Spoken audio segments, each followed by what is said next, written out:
Hi, welcome to my YouTube channel. Oh my gosh, this has been such a long time coming. If you follow me on TikTok, thank you so much for the support over there.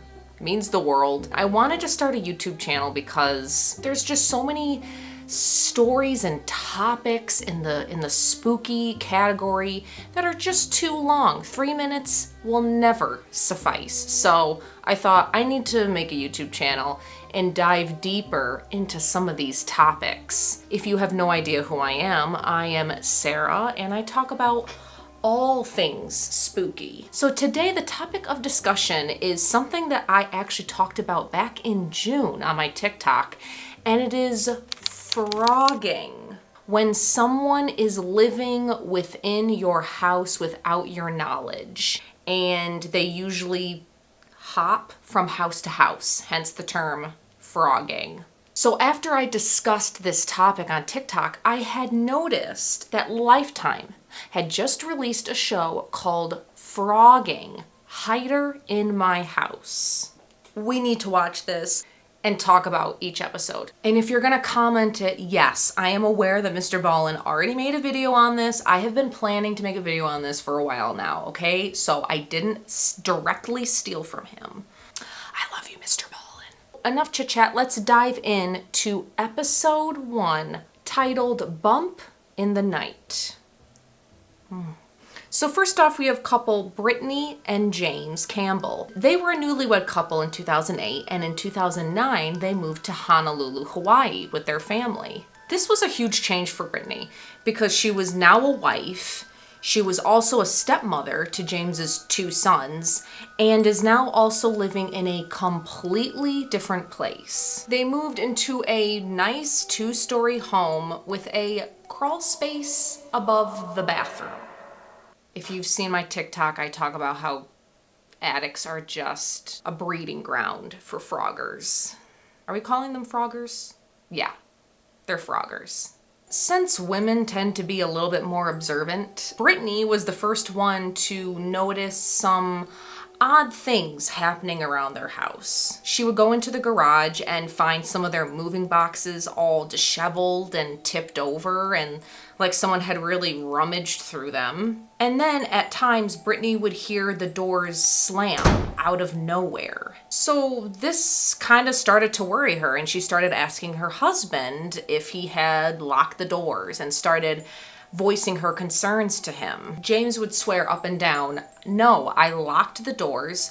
Brittany would go down and check the door, and it would be completely unlocked. This would go on for quite some time, and Brittany started to question her sanity because she kept hearing things, she kept seeing doors unlocked, and James would be like, "What is your problem? I locked the door. I don't hear anything. You're being paranoid." And she explained it away on this whole move thing. A lot of things have happened recently, and so she explained it away to, "Maybe I'm stressed." Girl, you're not stressed. Continuing on with my frustration with James, he would even have an experience of his own while he was playing the piano at night, and he felt like someone was watching him. And lo and behold, when he turned around and looked out the window, he saw a silhouette of a person looking through his window behind the curtain.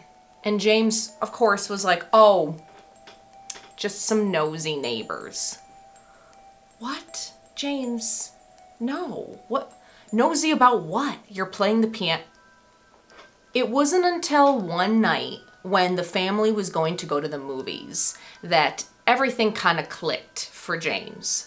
Brittany wanted to bring this special blanket to the movies because who doesn't like to cozy up with their favorite blanket? Brittany swore that she left it on this couch, but it was just gone. She asked the boys, have you guys seen this blanket? She asked James, have you seen this blanket? No one has seen the blanket. The blanket is gone. It turns into an argument, and James is like, "This is ridiculous. It's just a dumb blanket." The argument ends, they decide to just leave, they go to the movies, they come back, and there is the blanket, folded nicely on the couch. That is when James is like, okay, there is something crazy going on. And yes, okay, I know I've kind of been hard on James right now, but like, I do kind of understand at the same time, because it's like, you don't want to believe that something is going on. You don't want to think that someone is in your house. So I get it. The blanket comment was very uncalled for though. A couple months later, the whole family takes a vacation to the mainland. And when they return, they were in for the shock of their life. So they pull into the driveway and they both notice right off the bat that James has left his bike in the driveway. Brittany, of course, is like, "Hon, did you leave your bike outside?" And he was like, "No." And of course, this starts to trigger all of the worried thoughts. They open the garage and the garage looks like a tornado had gone through it. Things were all over the floor. Boxes were turned over. It was just like a bomb went off. James and Brittany make the kids wait in the car as they go to investigate what the heck has happened. James goes to the front door, puts the key in, and of course it unlocks, but he's met with resistance as he's trying to push open the door. So James is pushing on this door, trying to get it open. What obstruction is this? Well, he finds out when he sees a person's face in the crack of the door staring at him. Can you like even imagine how terrifying that would be? I think my soul would leave my body. So as James is trying to get this door open, this man on the other side is saying, "You have the wrong house. This is not your house. You have the wrong house." My key worked, so... James is able to get this guy, grab him, pull him outside, and creepy enough, this dude is wearing his clothes. Okay. They call the cops, and fortunately, this guy did not resist. There was not any kind of fight or resistance. So they go back into their house and investigate. So first off, the whole house is in shambles. It looks like someone was pulling stuff out of cabinets. It's just a mess. All except the boys' bedroom. Brittany said that everything was folded. It was pristine. Nothing had been touched. It had been cleaned, actually. That is the exact opposite of their bedroom. Their bedroom had been rifled through. Things were toppled over. But what is even more disturbing is what they found and the unveiling of this Frogger's plans for them. So first of all, on the first floor, they find a bunch of medical equipment. They find vials, prescription drug capsules, things that they might use to sedate someone, and other various objects that you might find at like a pharmacy or a hospital. Then when they're in their bedroom, besides all the clothes all over, they find a towel on their bed with a nice assortment of knives. The pieces are all coming together. So Brittany finds one of her old computers that she had stored away that is sitting out. And so they go through it, of course. And on this computer are journal entries documenting the Campbell family. Things that no one else would know, except if you were, I don't know, like hiding in a crawl space. He knew very intimate details of this family, things that they talked about that they didn't even tell other family members. All documented in this little journal. Not only was he watching and documenting the Campbell family, he was also planning, taking inventory of things that he needed for his plan to perform surgery, gender reassignment surgery, and a search history of tutorials on how to perform said surgeries. You can really find anything on YouTube, can't you? Their Frogger was shortly granted a supervised release, but then he went and robbed a place right after, ended up in jail and under a psychological evaluation where he allegedly murdered his cellmate. So I think that takes care of the thought of, would he actually have gone through with these plans for the Campbell family? I think so. He is currently awaiting trial in the Hawaii State Hospital to see if he's even fit for trial. And there is no clue, rhyme or reason as to why he targeted the Campbell family. No clue. Terrifying.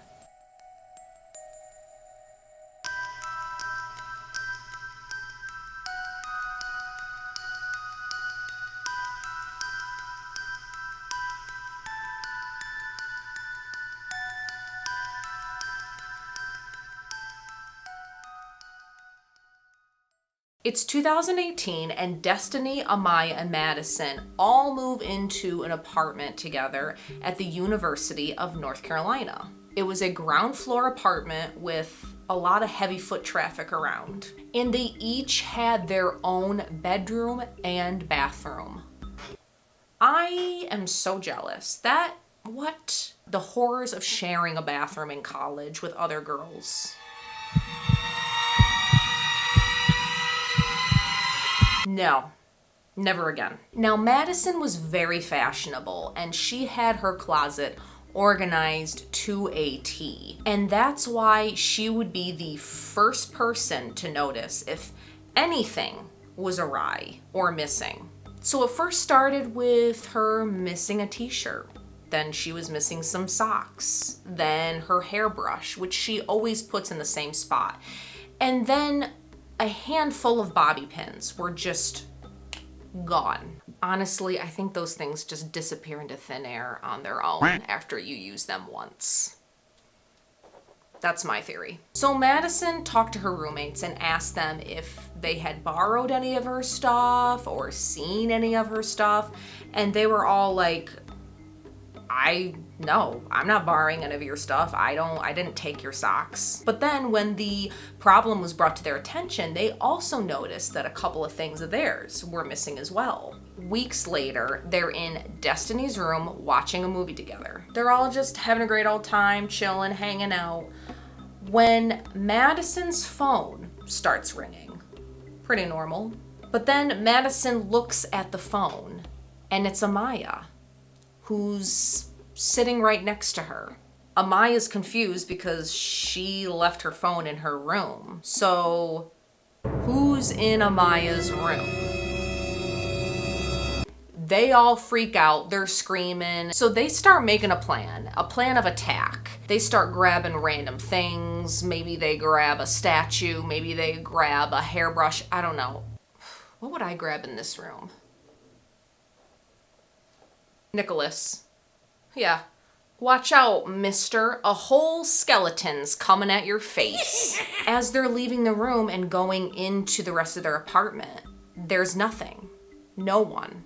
They go into Amaya's room, and her closet door is open, where they find her phone sitting in the closet, and Amaya swears she would never just leave her closet door open. So they get a phantom call. They're not seeing anyone. They're not hearing anything like the Campbell family did. So their logical explanation for all of this is they haunted. They have a little creepy ghost that's messing with them. And that is probably the explanation that I would choose as well. So a month goes by and Madison goes to take a shower in her bathroom, and she notices a ring of dirt just around her drain, like the stinkiest, dirtiest person took a shower in her bathroom. She also finds long blonde hair in the drain, and none of them have blonde hair. She then proceeds to go in the bedroom and finds a giant man-sized handprint on her mirror. She calls the girls in and they're like, wow, okay, this ghost is really taking it to the next level. Destiny is tired of this crap. She's tired of the ghost. She's tired of this guy messing with them. She gets out the sage and the Bible, starts burning the sage, walking around the apartment. So they're feeling a little bit better. They think that they took charge of the situation. And it's 2 weeks later, and Amaya is home alone while the girls are elsewhere. When she hears some whispers coming from outside the front door, she gets creeped out and calls her roommates, asking them, hey, were you expecting anyone? Is someone like meeting you at our place that I'm not aware of? And they were like, no, I didn't call no one. So Amaya goes to check the door and investigate, and the door is completely unlocked. They were very good about locking the doors. She probably had locked the door, and now this door is unlocked. So this was kind of the final straw for Amaya. Can't blame her. All the things that they've tried didn't work, and things were just popping up. She was feeling unsafe, and so she moved out and went back home. And the girls would go on to believe that they had this creepy, dirty, blonde-haired ghost in their house. Until one day, Madison came home during her lunch break from work and heard something coming from her closet in her room. She sets her phone in the kitchen, goes to her room, and sees the door of her closet physically moving and being rummaged through. At this point, she's like certain it's a person because she hears the voices, she sees the movement. So she's too far away from her phone. She doesn't have the time to grab her phone to call the cops. So she just kind of swings this door open. Lo and behold is this man sitting there in her closet wearing her clothes. He explains that him and his friends raid closets for clothes. She didn't want to call the cops in front of him and have him freak out on her, so she discreetly takes a photo of him and sends it to one of her guy friends and is like, hey, get over here, I need help. But while she's waiting, she expresses that she felt more fear from him than vice versa. He was very timid, very shy. He explained to her that he had a bad mom and a bad upbringing and that she was mean to him and abandoned him. And he was looking in the mirror at the clothes, her clothes, and asked her, do you think I'm pretty? And goes in for a hug. She, of course, declines. Once Madison's friend arrives, she kind of just lets the guy leave and says, get out of here. Don't hide in my closet anymore. Their apartment happens to be next to a nearby gas station where Drew goes into, and there's a cop outside, which she informs of what just happened. He's arrested. He receives 79 days in jail for breaking and entering. There's some investigation done of their apartment, and they find a rear window that had the blinds pulled all the way up, and there was a recliner in front of this window, and that's how they assumed he was getting in and out. She also found a lot of the things that she had been missing, like her hairbrush, the socks, the shirts, outside. That following week, the remaining girls were like, we're out of here. It's not a ghost, it's a creepy man named Drew. The nice part of me is always sympathetic towards people. I'm not saying, hey, it's okay, go break into people's homes and live in them without their knowledge. But some of these stories will tug at my heartstrings about what led these people to get to where they are. Man, it's crazy. So that is the first episode of Frogging, Hider in My House. Welcome to my YouTube. There's more stuff coming. I have no idea what my schedule is gonna be. If it's gonna be 1 video a week, 2 videos a week, no idea. But I'm excited to start this journey. Smash that like button. No, we're done with that, right? Yeah. Hit that subscribe button if you wanna follow along for more spooky stuff.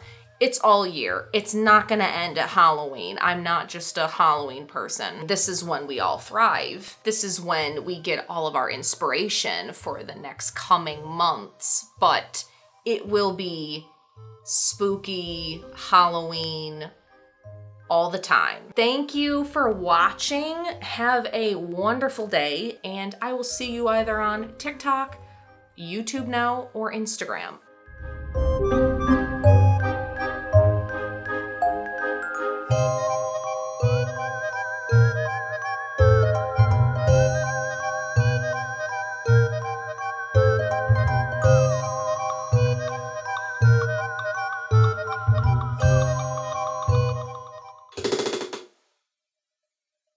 That was the chair.